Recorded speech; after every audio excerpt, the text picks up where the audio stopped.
आए दिन किसी मारूफ यूट्यूबर सोशल मीडिया जो इन्फ्लुएंसर है उसकी कोई ना कोई वीडियो लीक हो जाती है। यहाँ ओपन वीडियोस बनाई जाती हैं, मैच लगा के लड़का लड़की से कहता है चल कपड़े उतार, और वो लाइव उतार रही होती है। ये लीक है। इस मुल्क का एक मसला है, लोग भी ठरकी है, जितनी अवाम है ना ये भी ठरकी है। सॉरी टू से कोड़े बरसा के संसार किया जाएगा, तब जाके ये कानून, इस्लामिक कानून नाफज होगा और ये हमारा मुआशरा रहने देंगे। अगर आप अपने घर को लीक कर देंगे तो फिर आप तो इस दुनिया में जीने के काबिल ही नहीं। मुख्तलिफ यूट्यूबर्स को अरेस्ट किया जा रहा है, जिस तरह डकी भाई हैं। अगर यही काम हम शुरू कर दें, हम इनसे अच्छा कर सकते हैं, लेकिन हमें बेगैरती लगती है। कश्मीर का लाखों रुपए लूट रहा है और उसको कोई पूछने वाला नहीं है, तो इनके खिलाफ ये जहाद है खड़ा होना। इन घटिया नंगों से बेहतर है कि आप उनको उलमाए दीन को सुने। और अमित शाह की गवर्नमेंट ने केस किया था इस बंदे को, इसके पास हमारे राज हैं, इसको इधर बुलाओ।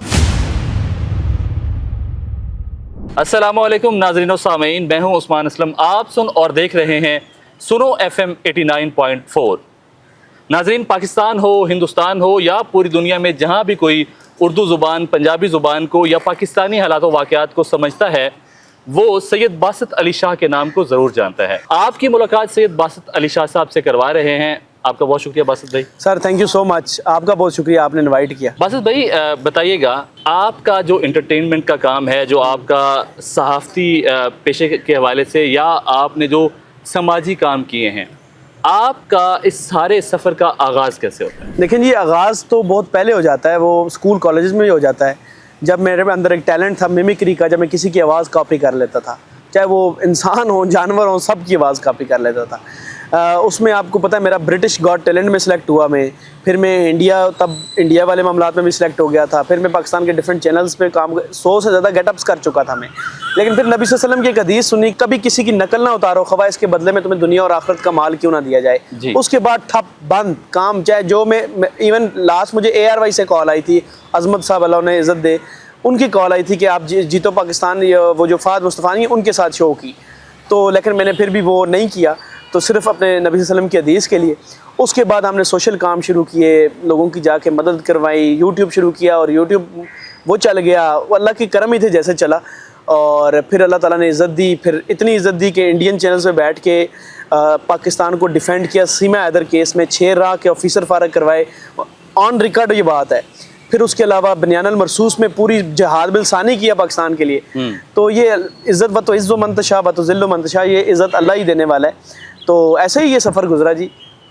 बासित भाई, बताइएगा कि आपने एक ऐप भी बना रखी है, निकाह ऐप, इसका सिलसिला कैसे शुरू हुआ? ये तो देखें, इसका सिलसिला जब आपके ये फैमिली व्लॉगर देख लें या फिर टिकटॉक लाइव में ख़वातीन को जो उनकी बेपर्दगी देखी ना, तो मैंने सोचा मैं इन्हीं ख़वातीन जो पाकिस्तान की ख़वातीन हैं इनसे निकाह बुलवाऊँ, ठीक है। और उस निकाह के रिज़ल्ट में मैंने एक बड़ी कोशिश करके, लेकिन उसमें भी बहुत से लोग फ्रॉड निकाह में करते हैं, लोगों के लाखों रुपए लूटने लगे। तो मैंने सोचा ऐसा मैं क्या करूं कि लोगों का पैसा भी बचे और उनका काम भी हो जाए। तो मैंने निकाह ऐप बनाई और इस वक्त प्ले स्टोर की नंबर 1 ऐप है लास्ट 4 मंथ में, ठीक है, रैंकिंग के अतबार से। तो निकाह ऐप बनाई और अल्हम्दुलिल्लाह अल्लाह ताला ने उसको इज़्ज़त दी।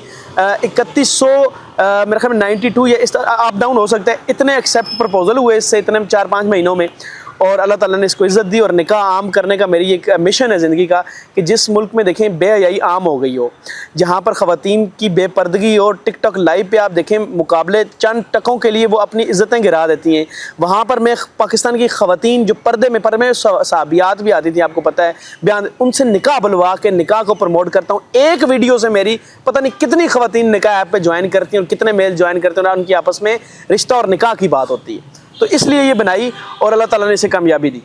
फैमिली व्लॉगिंग के बारे में आपकी क्या राय है? मेरा ये फैमिली एक ऐसी चीज़ होती है जिसकी प्राइवेसी ज़रूरी होती है। हम एक इस्लामिक मुआशरे में, और जितनी हम प्राइवेसी रखेंगे मेरा ख्याल में उतना ही ज़रूरी है। अपने बीवी, अपने माँ बाप, अपने भाई, उनकी प्राइवेसी अगर आप अपने घर को लीक कर देंगे तो फिर आप तो इस दुनिया में जीने के काबिल ही नहीं, ठीक है। और ये जो family vlogging sorry to Pakistan में जो हो रही है, सॉरी टू से, ये आपको याद होगा, ये नेट के ज़माने से पहले हर दूसरे तीसरे मोहल्ले में एक घर होता था जिनकी ख़वातीन ओपन आके बाहर जो है ना तौलिया या बाल खिलारती थी और ये सब दिखाती थी और पूरा मोहल्ला उनको देख रहा होता था। ऐसे बड़ी चीज़ें आपको पता ही होंगी। तो हर बंदा उससे नफरत भी करता था लेकिन देखता था। इसी तरह वो घर अब सोशल मीडिया पे आम हो चुके हुए हैं, वो घर नेट पे खुल गए। तो ये इनको तो मतलब अब वो यही नेट पे खुल गई है मोबाइल आने से। तो ये इनकी टोटल इनकी जो है ना सच्चाई है। पाकिस्तान में एक चीज़ हमारे सामने आती है, आए दिन किसी मारूफ यूट्यूबर सोशल मीडिया जो इन्फ्लुएंसर है उसकी कोई ना कोई वीडियो लीक हो जाती है, तो वीडियो लीक्स जो हैं इनका सिलसिला क्यों जारी है? क्या उनमें कुछ उनका अपना किरदार भी होता है? देखें, एक ये गुनाह करते, ठीक है, गुनाह पिछले दौर में उस कवर होता था, सामने नहीं आते थे गुनाह, ठीक है, लेकिन अब उसी गुनाह को ये खुशी से जो लोग लाइव वीडियो लीक, आप मतलब किधर बैठे हुए हैं जो वीडियो लीक की बात कर रहे हैं? यहाँ ओपन वीडियोस बनाई जाती हैं, मैच लगा के लड़का लड़की से कहता है चल कपड़े उतार, और वो लाइव उतार रही होती है। ये लीक है? ये तो ओपन है। ये तो गुनाह से शर्म उठ चुकी हुई है। मेरे नबी सल्लल्लाहु अलैहि वसल्लम की हदीस है, अल्लाह ताला क़यामत के वक्त उस शख्स से मुंह फेर लेगा जो फहश गुफ्तगू करता है, यानी कि गाली देता है, गुफ्तगू करता है, उससे अल्लाह मुंह मोड़ेगा। मतलब एक होता है जिसको अल्लाह कहेगा जन्नत में दाखिल करो, जिसको जहन्नम में। एक ऐसा बंदा है जिससे अल्लाह कहता है मैंने इससे बात भी नहीं करनी, और ये सिर्फ छोटी सी गालियां देने वालों की बात है। जिधर कपड़े उतर जाए उधर फिर अल्लाह क्या क्या सजा देगा, ये आपको पता है? ये इनकी सच्चाई है। ये वीडियो लीक करते हैं, लीक वाला लफ्ज़ ही नहीं है इस मुल्क में, तो ओपन ये लीक है भाई, ओपन है, और शर्म भी नहीं है, बेशर्मी है, डिठाई है। एक तो गुनाह करना और उस पे ये भी शर्म ना करना कि मैंने गुनाह किया है। तो इनको तो मैं कहता हूँ कोड़े बरसाने चाहिए, फांसियों पे लटका, 3-4 ये फांसियों पे लटकेंगे, फिर जाके जो है मेरे ख्याल में इनको कोड़े बरसा के संसार किया जाएगा, तब जाके ये कानून, इस्लामिक कानून नाफज होगा और ये हमारा मुआशरा रहने देंगे। और मुझे उम्मीद है कि ये इंशाअल्लाह ताला होगा एक दिन। मुख्तलिफ यूट्यूबर्स को अरेस्ट किया जा रहा है, जिस तरह डकी भाई हैं, गवर्नमेंट के ऐसे इकदाम को किस तरह देखते हैं? मैं कहता हूँ बेहतरीन, बहुत अच्छा इकदाम है, और ताकि ये इन बड़े मगरमच्छों को ना, जो कि देखें मैं भी यूट्यूबर हूँ ना, मैंने भी कम अरसे में काफ़ी व्यूज़, फेसबुक देख लें, टिकटॉक देखें, उतना ही व्यूज़ हैं जितने इनके। थोड़ा सा और करना है, हम भी इतने वायरल हो सकते हैं। कितने लाइक डकी या दूसरे या तीसरे हमने बनना है ना। अवाम इन चीज़ों को, मतलब इनसे ज़्यादा अल्हम्दुलिल्लाह हमें इंडिया में, इनको इंडिया में कोई नहीं देखता होगा, हमें देखते हैं अच्छे काम। अगर यही काम हम शुरू कर दें, हम इनसे अच्छा कर सकते हैं, लेकिन हमें बेगैरती लगती है। हमें लगता है कि हम इस माशरे में हम गैरतमंद लोग हैं, हम बेगैरत नहीं हैं जो ये काम शुरू कर दें, ठीक है। बस इस काम के लिए ना थोड़ा बेगैरत होना पड़ता है और अपने अंदर से शर्म को मारना पड़ता है। लोग जो सोशल मीडिया की तरफ बढ़ रहे हैं, ये रुझान बढ़ता जा रहा है, लोग अपने चैनल्स बना रहे हैं, तो नए आने वाले जो क्रिएटर्स हैं, किस तरह का कंटेंट आप उन्हें सजेस्ट करते हैं? मैं उन्हें ये कहूँगा कि इन लोगों की शोहरत देख के, क्योंकि इस मुल्क का एक मसला है, लोग भी ठरकी हैं, जितनी आवाम है ना ये भी ठरकी है, सॉरी टू से, ये भी इन लोगों के पीछे ज़्यादा पड़ी रहती है। तो इन ना आवाम को देखिए, आप अपना अच्छा कंटेंट, आप ही इस आवाम को चेंज कर सकते हैं, आप इस आवाम की नज़रियात, सोच बदल सकते हैं। इन गंदों ने आवाम की सोच भी ख़राब की हुई है, ठीक है। इनके व्यूज़ देखें लाखों में आते हैं, नहीं आने चाहिए। तो आप अच्छा काम करें, आपको फिर भी व्यूज़ मिलेंगे। अल्लाह ताला आप पे पता नहीं कहाँ से क्या फजल कर दे, ठीक है। कल आप पे भी अल्लाह पाक करे कि 6 लाख या फीसद तुसी भी फ़र्क कराओ। सैयद बासित अली अपने इलाके में सुना है इलेक्शन लड़ने का इरादा कर रहे हैं। जी जी जी, क्या इसमें कुछ सदाकत है? बिल्कुल जी, और उसकी वजह भी है। मेरा इलाका है जी कश्मीर में, कश्मीर पूरा मेरा अपना है, उसमें वादी लीप है, वहाँ पर साफ़ पानी आज तक नहीं दे सके वहाँ 70 सालों से। तो जब मैं देखता हूँ कि मैं अपना अच्छा लाइफ जी रहा हूँ, तो मेरे लोग क्यों नहीं जी सकते?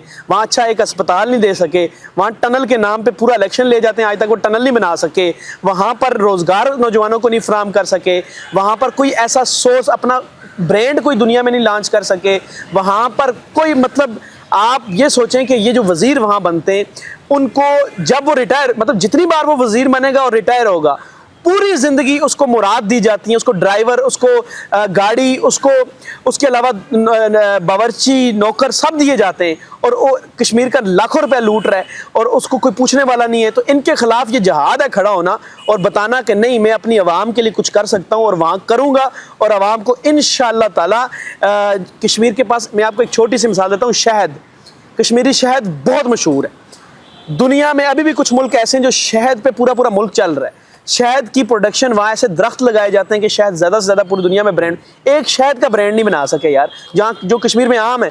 सेब कश्मीर का, आप इंडिया में कल देखें एहतजाज चल रहा है कि उनके सेब में थोड़े बहुत मसाइल आ रहे हैं कुछ दिनों से।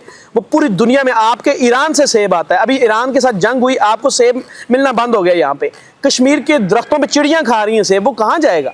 तो कोई पूछने वाला नहीं है ना, अपने ज़खायर को और अपने एसेट को संभालने वाला वहाँ कोई नहीं है। तो हम इंशाल्लाह संभालेंगे। हिंदुस्तानी चैनल्स पे बैठ के जब आप पाकिस्तान के मौक़िफ़ को दोहराते हैं, मौक़िफ़ पेश करते हैं, तो क्या चैलेंजेस हैं जिनका सामना आपको रहता है? सर, हिंदुस्तानी इंतहाई बदतमीज़ लोग हैं। वो चैनल पे कभी भी आपको मौक़िफ़ लाने के लिए नहीं बिठाते कि पाकिस्तानी को बुलाओ, मेरे से अलग भी जाते हैं। अब तो कुछ लोग एडिटिंग बीच में वीडियो लगा लेते हैं कि हम गए इंडियन मीडिया, वो नहीं जगह होते, ठीक है। लेकिन मेरे जाने का मकसद होता है ये जिस ज़ुबान पे बात करेंगे उससे डबल इनको जलील करना है, क्योंकि ये पाकिस्तान कौम को जलील करने की कोशिश करते हैं, मैं इनकी कौम को जलील करने की कोशिश करता हूँ।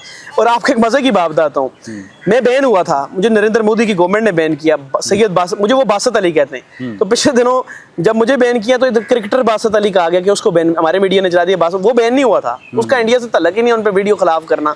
तो मैंने उनके मीडिया पे जाके उनको इतना ज़्यादा जो है लताड़ा है, तो मुझे तो गवर्नमेंट ने, बाकियों को चैनल्स ने बैन किया था, मुझे गवर्नमेंट ने बैन किया था। और अमित शाह की गवर्नमेंट ने केस किया था इस बंदे को, इसके पास हमारे राज हैं, इसको इधर बुलाओ, ठीक है। तो ये खिदमात हैं कौम के लिए। आखिर में आप बता दें कि अपने चाहने वालों के साथ सैयद बासत अली शाह का रवैया कैसा है? मेरा नॉर्मल है, मैं कौन सा रवैया, कोई मैं बड़ी शह हूँ जो रवैया रखूँ, मेरी औकात क्या है मैं रवैया रखूँ, ठीक है। मेरी क्या औकात है कि मैं किसी रवैये का सोच भी सकूँ उनके साथ, अच्छा बुरा, मैं नॉर्मल मतलब जैसे हैं वो मेरे साथ अच्छा रखें, मैं कहता हूँ मुझे क्या उनके साथ अच्छा रखना है, ठीक है। ये तो दुनिया की कल ये रूह अटकी हुई है मेरी गर्दन में, कल मैंने मर जाना है, परसों मर जाना है, कम अज़ कम क्या सरिये क्या चीज़ें रख के, आज लोगों के पास पता नहीं क्या आता है, और सरिया और शोहरत और ये अकड़ के ज़मीन में चलना, और अकड़ में चलने वालों की आखिरत बहुत बुरी है, मैं ये याद रखेगा। तो आराम से चलें, खुशी से जिएं, दूसरों को भी खुश रहने दें, एक दूसरे की नज़रियात की कदर करें और बेहयाई के ख़िलाफ़ खुली जंग करें। कौन से पाकिस्तान में ऐसे कंटेंट क्रिएटर्स हैं जिनको देखना चाहिए, आप क्या सजेस्ट करते हैं लोगों को? देखें, पाकिस्तान में आपको हर कंटेंट वो जो मज़हब के लिहाज से सबसे पहले देखना चाहिए। उलमाए किराम चाहे वो किसी भी फ़िरके से तलक रखते हैं, वो सुन्नी हैं, बरेलवी हैं, शी हैं, आप उन सब को सुने, उनको देखें, वो कम अज़ कम आप में कोई अच्छी बात करेंगे, वो चाहे जिस फ़िरके से भी है अच्छी। इन घटिया नंगों से बेहतर है कि आप उनको उलमाए दीन को सुने, बस मेरा ये कहना है। आज की मुलाकात बासत भाई, आपका बहुत शुक्रिया सर, बहुत शुक्रिया, आपने हमें बुलाया बामानी और बहुत याद रखी जाएगी। नाजरीन, आपकी समातों को शुक्रिया। अल्लाह निगहबान। अस्सलाम वालेकुम।